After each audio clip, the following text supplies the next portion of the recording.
મહાયુદ્ધની ભારત પર અસર. નમસ્કાર, હું છું પિનલ. સ્વાગત છે આપનું કરંટ ટોપિકમાં. ઈરાન અને ઇઝરાયલ વચ્ચેનો જો આ સંઘર્ષ આપણને જોવા મળી રહ્યો છે, એમ તો એ દાયકાઓ જૂનો છે, પરંતુ આ વખતનું આ યુદ્ધ જે જોવા મળી રહ્યું છે તેની પરિસ્થિતિ કંઈક અલગ છે. હવે આ કોઈ શેડો વોર એટલે કે કોઈ છુપું યુદ્ધ નથી રહ્યું, પરંતુ ખુલ્લા મેદાનમાં રમાઈ રહ્યું છે ને એકબીજાની સામે જે પ્રકારે આ લોકો પ્રહારો કરી રહ્યા છે, તો તેની અસર હવે માત્ર બે દેશો પર નહીં પરંતુ અન્ય દેશો પર પણ જોવા મળી રહી છે. ઈરાન મધ્ય પૂર્વની એક મોટી સૈન્ય શક્તિ છે, તો બીજી તરફ ઇઝરાયલ પાસે દુનિયાની સૌથી આધુનિક ટેકનોલોજી અને ડિફેન્સ સિસ્ટમ પણ છે, અને આ બંને જ પોતાની જે પણ શક્તિઓ છે તેનું પ્રદર્શન કરીને એકબીજાની ઉપર પ્રહારો કરી રહ્યા છે. અને હંમેશા કહેવાય છે કે જ્યારે પણ દુનિયામાં કોઈ પણ બે દેશોની વચ્ચે યુદ્ધ થાય છે ત્યારે તે તેમના પૂરતું સીમિત નથી રહેતું, પરંતુ બીજા અન્ય દેશોના ક્યાંક રસોડા, ક્યાંક તેમના માર્કેટ, તો શેર માર્કેટને પણ હલાવી દેતું હોય છે. ત્યારે હવે આ બે દેશો વચ્ચે જે લડાઈ જોવા મળી રહી છે એ વૈશ્વિક અર્થતંત્ર માટે પણ એક ભૂકંપ બની ગઈ છે. આ બધાની વચ્ચે આ યુદ્ધની અસર ભારત દેશ પર શું જોવા મળશે? જે પ્રકારે શેર માર્કેટ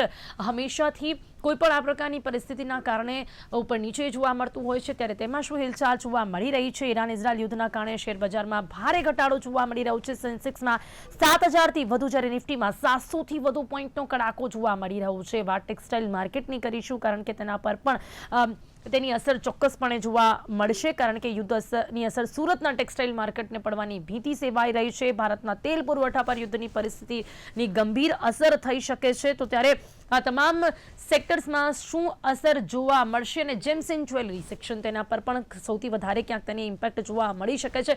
તમામ મુદ્દાઓ પર વાત કરીશું, જેની માટે મારી સાથે જોડાઈ ગયા છે માર્કેટ એક્સપર્ટ હરીશભાઈ મુતિયાની, પૂર્વ પ્રમુખ એસજીસીસીઆઈ આશિષ ગુજરાતીજી, ગુજરાત પ્રમુખ આઈબીજેએ નેનેશ પચ્ચીગર. આપ સૌનું સ્વાગત છે. Welcome to the show. Thank you. સૌથી પહેલા આપણે આ યુદ્ધની પરિસ્થિતિની અસર જે માર્કેટ પર જોવા મળી રહી છે તેનાથી શરૂ કરીશું. હરીશભાઈ, ઈરાન ઇઝરાયલ યુદ્ધની વૈશ્વિક અર્થતંત્ર પર સીધી અસર જોવા મળી રહી છે. અત્યારે જે પ્રકારની પરિસ્થિતિ છે તમામ ઉદ્યોગો પર તેની અસર છે, પરંતુ વાત સૌથી પહેલા આપણે શેર માર્કેટની કરીએ તો સેન્સેક્સમાં 7,000થી વધુ અને નિફ્ટીમાં 700થી વધુ પોઈન્ટનો કડાકો જોવા મળી રહ્યો છે. શું કારણ? અને ઈરાન ઇઝરાયલ આવી જ રીતે એમની વચ્ચે સંઘર્ષ જોવા મળશે તો ભારત દેશ પર તેની કેટલી ઇમ્પેક્ટ માર્કેટમાં જોવા મળી શકે છે? અત્યારે શું જોવા મળી રહ્યું છે? જો સ્વાભાવિક વસ્તુ છે, યુદ્ધ થાય તો એની ઇમ્પેક્ટ કંઈક પોઝિટિવ તો જોવા મળવાની નથી કોઈ પણ દેશમાં. આજે અમેરિકામાં બી તમે જોશો તો અમેરિકામાં પણ નેગેટિવ ઇમ્પેક્ટ જ આવી છે. એટલે ટૂંકમાં કહેવાનો મતલબ કે બધી જગ્યાએ નેગેટિવ ઇમ્પેક્ટ આવશે. ખાસ કરીને ભારતની આપણે વાત કરીએ તો ભારતના ઈરાન સાથેના એક સંબંધ અલગ રિલેશન હતા, અને ઈરાન પાસેથી આપણે પેટ્રોલ ક્રૂડ જે કહીએ આપણે ઇમ્પોર્ટ કરતા હતા. હવે ઈરાનના જ યુદ્ધમાં છે તો સ્વાભાવિક વસ્તુ છે, ક્રૂડના ભાવ તમે જો જે $66 ની આસપાસ ચાલતો હતો યુદ્ધ પહેલા, શુક્રવારની હું વાત કરું, એ અત્યારે $73 ને $75, 75.33 નો આજે હાઈ કરીને અત્યારે 73 ની આસપાસ ચાલી રહ્યો છે. હવે જો આ યુદ્ધ હજી વધારે ચાલશે, જો આ રીતની પરિસ્થિતિ કન્ટિન્યુ રહેશે, તો ક્રૂડ જે 75 સુધી આવી ગયું છે, 75 ની ઉપર મને ક્યાંક કંઈક 87, 88, 107 ત્યાં સુધી પણ જઈ શકે છે. 87, 88 તો હું એમ કહું કે ઓકે, આ મહિનામાં કદાચ જો મહિનો આ યુદ્ધ ચાલશે, જે ટ્રમ્પે જે સ્ટેટમેન્ટ આપ્યું છે કે આ વોર માય ઓબ્જેક્ટિવ, એક મહિનો યુદ્ધ ચાલશે, જો ખરેખર એક મહિનો ચાલે તો 87 ની આસપાસ, 87, 88 ની આસપાસ ડોલર આવી જશે, ક્રૂડ આવી જશે. હવે 87, 88 ક્રૂડ આવી જાય તો સ્વાભાવિક વસ્તુ છે, આપણું largest, we are the largest importer, આપણું જે ઇમ્પોર્ટમાં જે મેક્સિમમ આપણું ઇમ્પોર્ટ છે ક્રૂડ છે, તો ઇમ્પેક્ટ તો આવશે જ, આપણા ઇમ્પેક્ટ આવશે. Inflation will sky rocket. તો આપણા માટે કંઈક સારી વાત નથી, પોઝિટિવ ન્યૂઝ નથી આ. મે બી કદાચ બીજી રીતે તમે એમ ગણો તો હા પોઝિટિવ ન્યૂઝ છે, કારણ કે ટેરરિસ્ટ પોઈન્ટ ઓફ વ્યૂથી આ પોઝિટિવ વાત છે, બટ ઇકોનોમી પોઈન્ટ ઓફ વ્યૂથી આ વોર ઇન્ડિયા માટે પોઝિટિવ નથી. અને સ્ટોક માર્કેટ મને એવું બેસે છે કે જો આ યુદ્ધ જો મહિનો ચાલશે તો નિફ્ટી તમારી 22,000 થી કદાચ 18,000 બી આવી જાય તો I will not be surprised. Okay, એટલે આવનારા દિવસોમાં જો આ જ પરિસ્થિતિ રહી તો હજી પણ માર્કેટમાં આપણને એટલો ઘટાડો જોવા મળી શકે છે.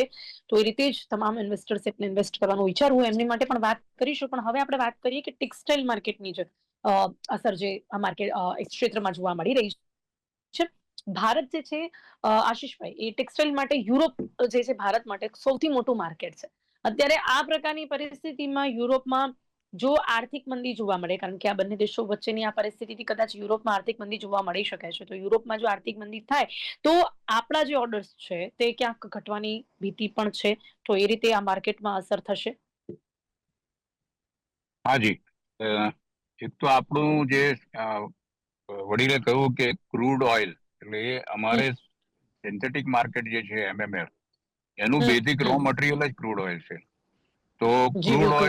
ઓઇલ નો જો ભાવ વધે તો અમારા જે બેઝિક રો મટીરિયલ છે એમએજીપીટી અને યાન, એનો પણ ભાવમાં ખૂબ જ ઝડપથી વધારો આવે. અને દુબઈ એટલે યુએઈ ને જે અસર થઈ છે, કારણ કે ત્યાં બધી ફ્લાઇટ બંધ છે, તો આપણું ગલ્ફ કન્ટ્રીઝનું જે બી એક્સપોર્ટ છે એની મોટી અસર થાય છે.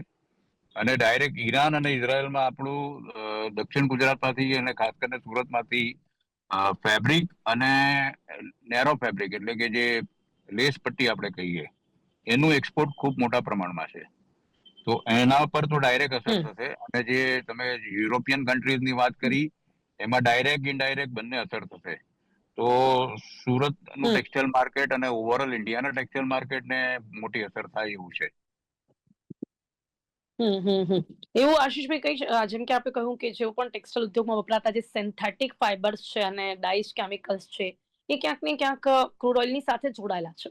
અને એટલા માટે આગામી સમયમાં કપડાના ઉત્પાદનમાં જે ખર્ચ છે તેમાં વધારો થઈ શકે, ઉછાળો આવી શકે છે, તેની સીધી અસર જોવા મળી શકે છે. આશીષભાઈ. જી હા, એટલે અમારું રો મટીરિયલ મોંઘું થાય તો વાયબલ નહીં આવે એક્સપોર્ટ કરવાનું. જી ઓકે, હવે વાત કરીએ આપણે ખાસ જેમ્સ એન્ડ જ્વેલરી આ સેક્ટરમાં શું અસરો જોવા મળી શકે છે.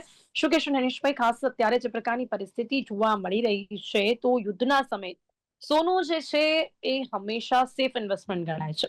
ભાવમાં જે અચાનક ઉછાળો આવ્યો છે, તો શું લાગે છે કે તેની અસર કેવી જોવા મળી શકે છે? સ્થાનિક જે ડોમેસ્ટિક ડિમાન્ડ હોય છે તેના પર કેટલી અસર જોવા મળશે અત્યારે? જીઓપોલિટિકલ ટેન્શન જ્યારે પણ આવે છે અને યુદ્ધની પરિસ્થિતિ જ્યારે નિર્માણ થાય છે, ત્યારે હંમેશા સેફ ઇન્વેસ્ટમેન્ટ તરીકે સોનું અને ચાંદીને જ ગણવામાં આવે છે. અને જ્યારે ઇન્વેસ્ટરો છે તે શેર બજારમાંથી મૂવ થઈને હંમેશા સોનું અને ચાંદી તરફ જ વળતા હોય છે. એટલે જો યુદ્ધ લાંબુ ચાલ્યું તો એની અસર, સીધી અસર બુલિયન માર્કેટ પર થશે અને સોનું અને ચાંદી સતત એનો વધારો થશે. કારણ કે જ્યારે પણ યુદ્ધના સમાચાર આવ્યા કે યુદ્ધ ઈરાન, ઇઝરાયલ અને યુએસ વચ્ચે શરૂ થઈ ચૂક્યું છે, ત્યારે જ એની મુવમેન્ટ ખબર પડી ગઈ. અને ગઈકાલે જ આંતરરાષ્ટ્રીય સ્તરે પણ સોનું અને ચાંદી નો ઉછાળો જોવા મળ્યો. હવે આજે જ્યારે માર્કેટની, આપણા ભારત વર્ષમાં માર્કેટની શરૂઆત થઈ, ત્યારે પણ એનો ઉછાળો જોવા મળ્યો છે. ને જ્યારે ચાંદી શુક્રવારે બંધ બજારમાં જ્યારે $80 આજુબાજુ હતી ને અત્યારે $93-94 આજુબાજુ ચાલી રહી છે. એટલે $13-14 વધારો ખાલી સિલ્વરમાં બતાવે છે. અને સોનામાં અત્યારે શુક્રવારના બંધ બજારથી આજે જ્યારે પણ આજે બજાર આપણું ચાલુ થયું ત્યારે $5,000-6,000 વધારો અત્યારે જોવા મળી રહ્યો છે. અને જો યુદ્ધના હજી આગળ જશે તો હજી સોના ચાંદીમાં વધારો જોવા મળશે.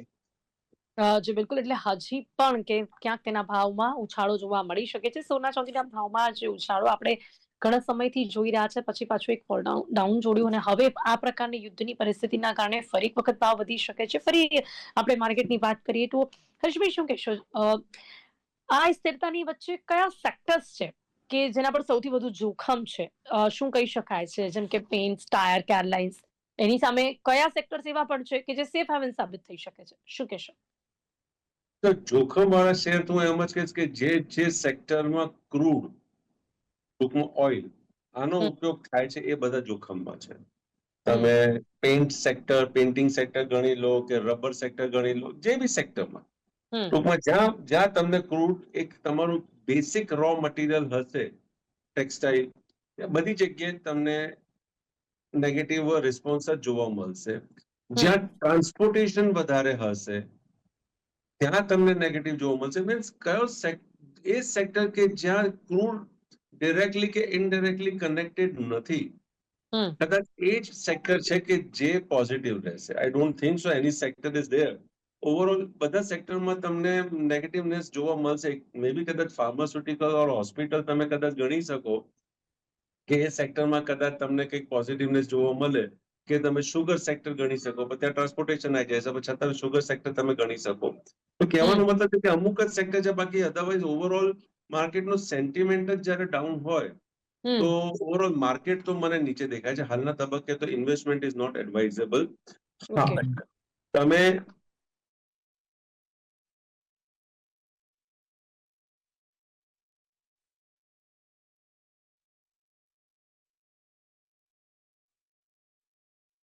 નથી આવી રહ્યો કારણ કે એ તમારે વિચારવાની જરૂર છે, એ તમારે શોધવાની જરૂર છે.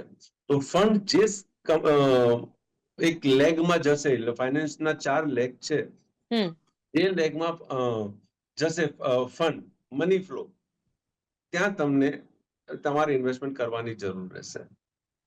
ઓકે. અને જો યુદ્ધ લાંબુ ખેંચાશે હરીશભાઈ, તો ક્રૂડ ઓઇલના ભાવ ક્યાંક $100 પાર પણ કરી શકે છે લાગે છે. અને જો આવું થાય તો ભારતીય શેર બજારમાં જે કોર્પોરેટ અર્નિંગ છે તેના પર કેટલી અસર જોવા મળી શકે છે? ના, સારી એવી અસર જોવા મળશે કે જો તમે ક્રૂડ અત્યાર સુધી 65, 66 કે 70 ના નીચે ટ્રેડ થતો હતો, એટલે સ્વાભાવિક વસ્તુ છે કોર્પોરેટ અર્નિંગમાં તમને પ્રોફિટ દેખાતું, ઇન્ફ્લેશન કંટ્રોલ્ડ.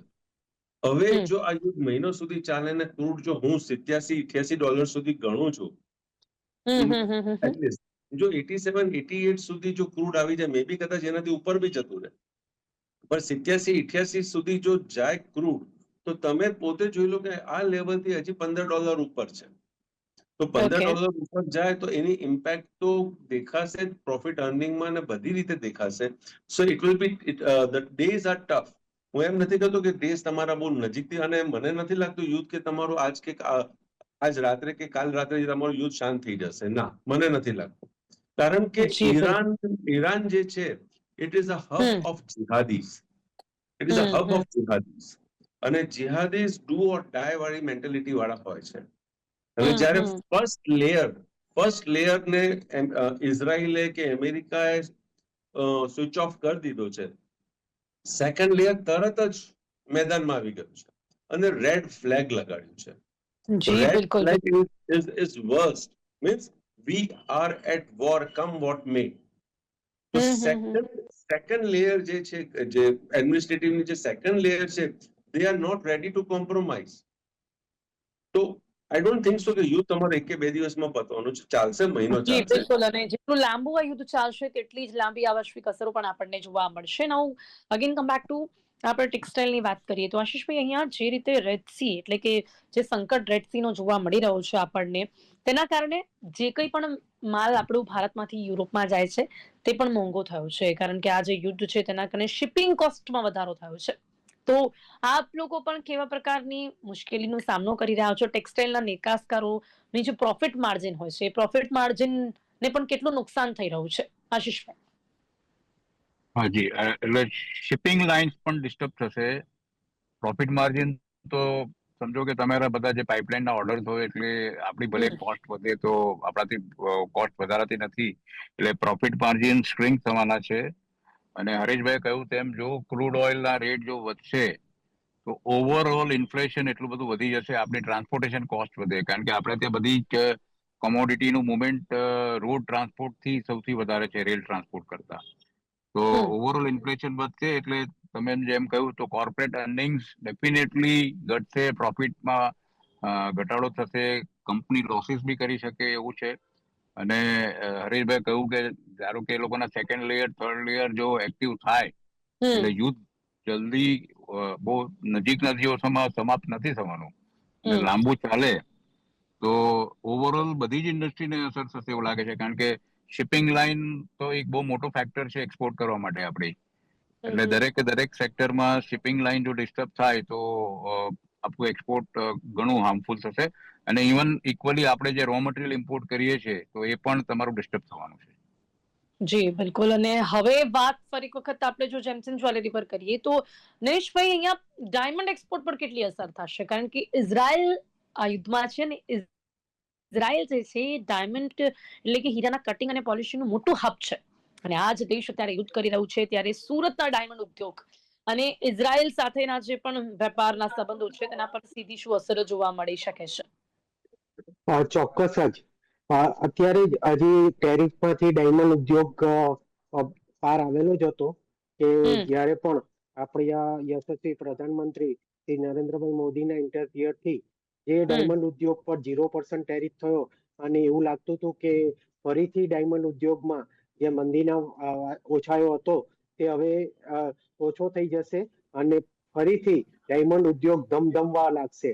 પણ આ યુદ્ધના સમાચારથી ફરીથી ડાયમંડ ઉદ્યોગ અને ખરેખર આપ જો કહો છો કે ઇઝરાયલ અને આપણે જે મિડલ ઇસ્ટ માં તે ગલ્ફ કન્ટ્રીમાંથી પણ ડાયમંડ આપણા એક મીડિયેટર હતું જે ગલ્ફ કન્ટ્રી કે ત્યાંથી આપણા ડાયમંડ રફ અને પોલિશ ડાયમંડ જ્યાં એક્સપોર્ટ આપણા થતા હતા યુરોપ દુબઈ અને બીજી ગલ્ફ કન્ટ્રીમાંથી તેના ઉપર પણ આજે મિસાઇલ હુમલો થયો છે તો ત્યાંથી પણ અમારા જે પાર્સલો છે એવા ન્યૂઝ આવ્યા છે કે ત્યાં પણ અટવાયા છે અને દરેક વેપારીઓ કે જે અત્યારે વેપાર કરવા માટે ગલ્ફ કન્ટ્રીમાં ગયા છે તે પણ અત્યારે ત્યાં અટવાયા છે.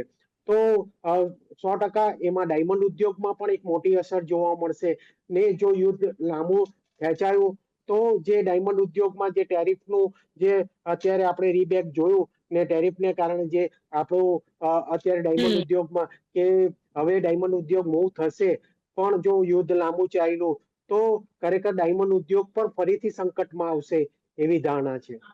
મનીષભાઈ, એ સિવાય જે પણ કિંમતી ધાતુ હોય છે, રત્નોની જે આયાત હોય છે એની માટે પણ આપણે વૈશ્વિક રૂટ ઉપર નિર્ભર હોઈએ છીએ. અત્યારે જે પ્રકારની પરિસ્થિતિ છે યુદ્ધની પરિસ્થિતિમાં નવા સ્ટોકના સપ્લાય માટે અને એની જે કિંમતોની અસ્થિરતા જોવા મળી રહી છે તેને કઈ રીતે મેનેજ કરવામાં આવશે?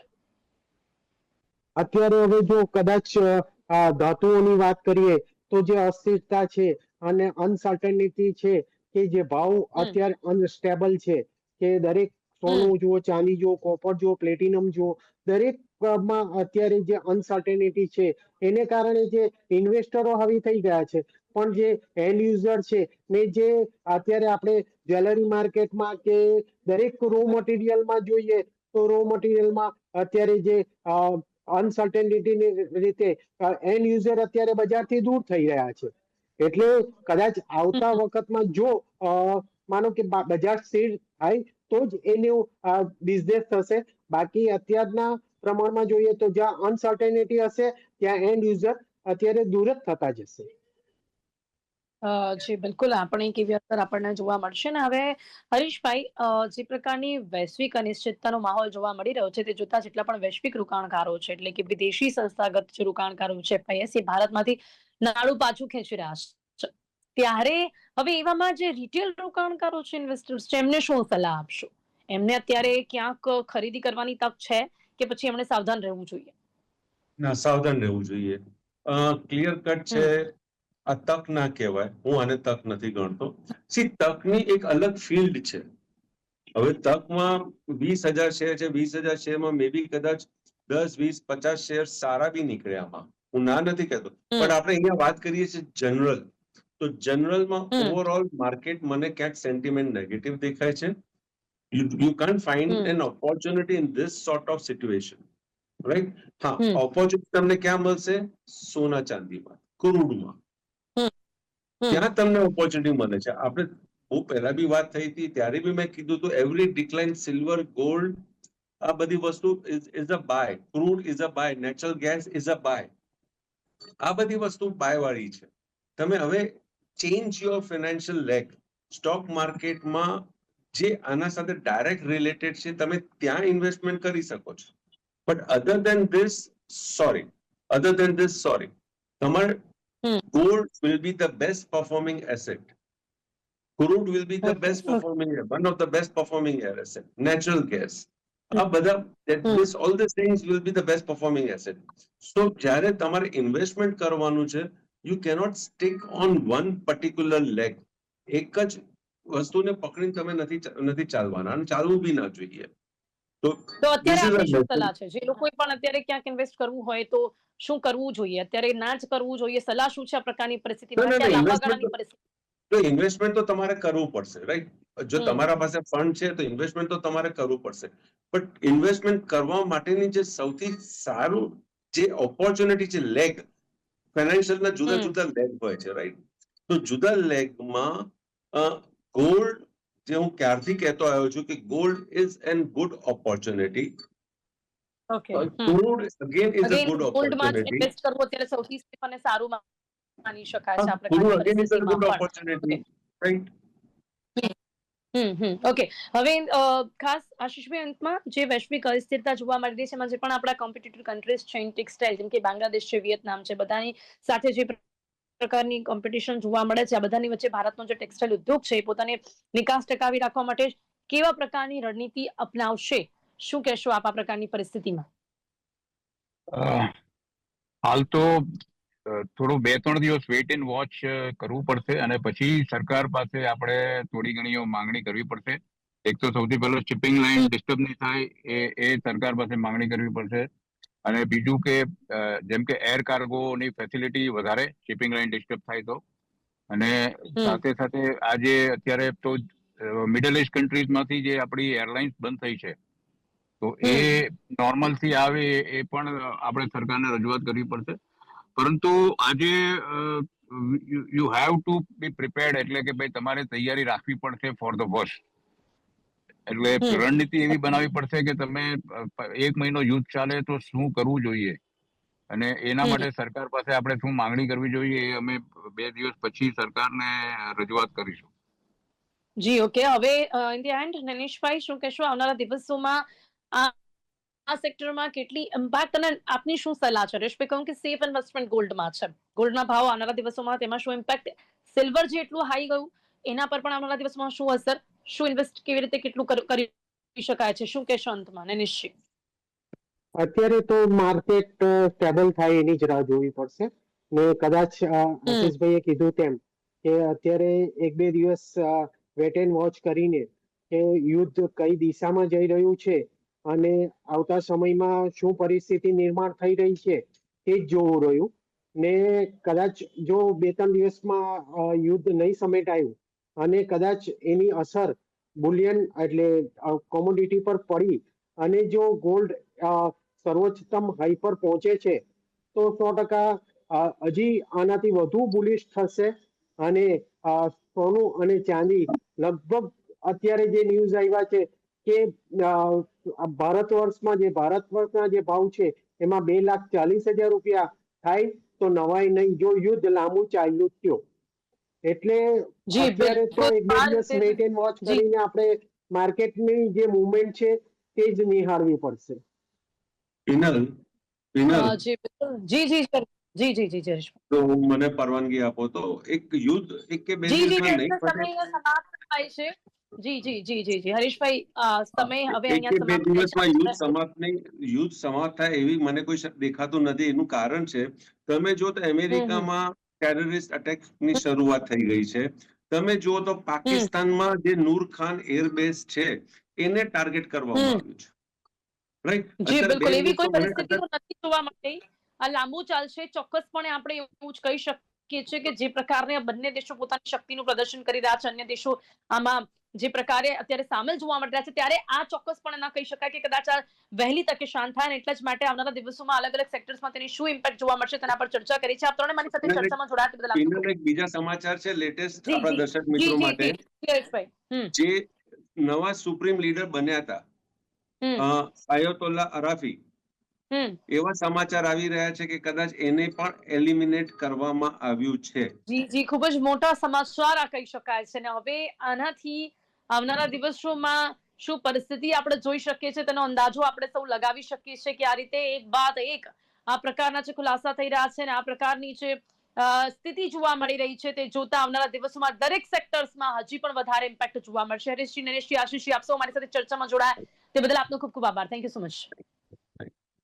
તો અત્યારે હાલ મહાયુદ્ધ જે જોવા મળી રહ્યું છે તેમાં યુદ્ધમાં તો ભારતની કોઈ પ્રકારની પણ સંડોવણી નથી કે છતાં પણ અત્યારે આ દેશોની અસર, આ યુદ્ધની અસર ભારત દેશના અલગ અલગ સેક્ટર્સ પર કઈ રીતે જોવા મળી રહી છે. Business, share market, gems and jewellery, આ તમામમાં અત્યારે આ ક્ષેત્રમાં જેમાં સૌથી વધારે લોકો ઇન્વેસ્ટ કરતા જોવા મળતા હોય છે, લોકોના ઉદ્યોગો જે છે જોડાયેલા જોવા મળી રહ્યા છે, તેના પર આવનારા દિવસોમાં પણ શું અસર પડી શકે છે, આ અસર જે પડી શકે છે તેને જોતા અત્યારે શું કરવું તેને લઈને ચર્ચા કરવાનો પ્રયાસ કર્યો છે. ત્યારે કાર્યક્રમમાં બસ આટલું જ. ફરીથી મળીશું નવા વિષયની સાથે. ત્યાં સુધી રજા આપશો. નમસ્કાર.